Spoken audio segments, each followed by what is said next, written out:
So the question is, what is the time complexity of the code below? And so we see we have a nested for loop again, and the outside for loop is a very normal for loop. So I equals 0, I less than size, I plus plus. And so we should know that that is O of n, so normal traversal. Time complexity on the inside, however, we see that it's a little different. So j equals size, j greater than or equals 0, j divided by 2.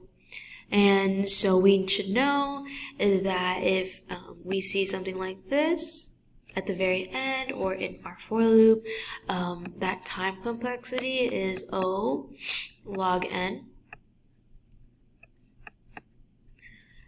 And so putting those together, we should get n log n.